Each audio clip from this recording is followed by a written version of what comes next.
Marvel on this sprawling retreat house in the center of nature for the father of architecture in Malaysia, Hijaz Kasturi, and his wife Angela Hijaz.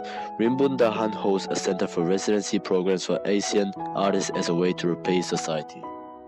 Since Kasturi founded his firm in 1977, Kuala Lumpur has evolved with its new construction methods and skyscrapers in international style. He has reconciled the contemporary aesthetics with the form and images of Malay vernacular architecture.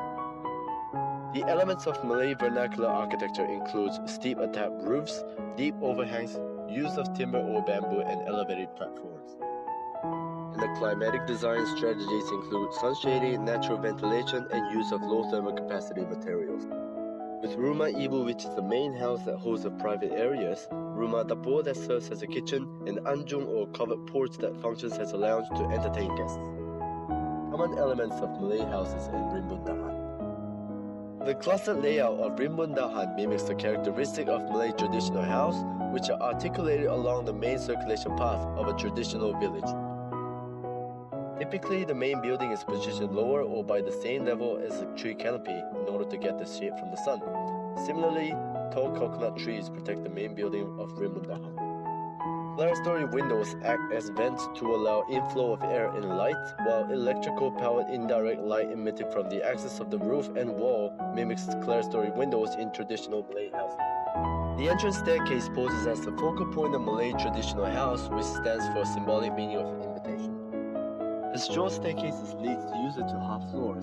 Users have an easier access to the herb garden via a 6-tread stairs made of concrete, which portrays the lightweight feeling of a traditional staircase. The pitched roof is a strategic climatic design for tropical houses, as it's able to run off fast water while providing enough space for stacked ventilation as hot air rises. Large overhangs allow for good shading and protection of rain, which enables the window to be left open for the most of the time for ventilation. The introduction of mezzanine levels evokes a homogeneous feeling in the space and avoids the necessity to build structures too tall. Motifs in carved timber were a symbol of affluence. They filter light and provide security, which is similarly applied in Rimbun Dahan. The cross ventilation is promoted by open and unobstructed plan. In Rimbun Dahan, this is similarly achieved through minimal partitioning in the interior. Elevating of spaces in traditional Malay houses is not just for protection of floods, but also to catch high-velocity wind.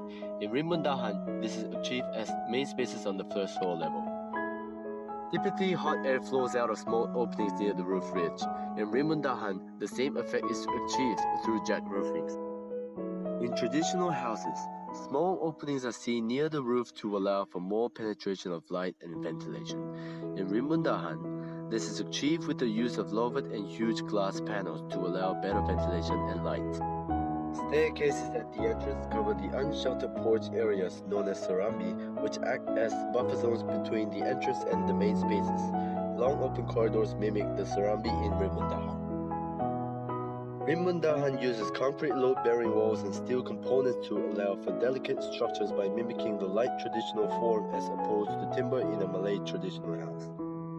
On a final note, despite similarities between two president studies, it is evident that Rimbun Dahan has mimicked the past and adapted to the present to ensure its continuity to the future. It has executed climatic comfort effectively by synthesizing the essence of Malay traditional architecture and applying them successfully in the form of modern architecture.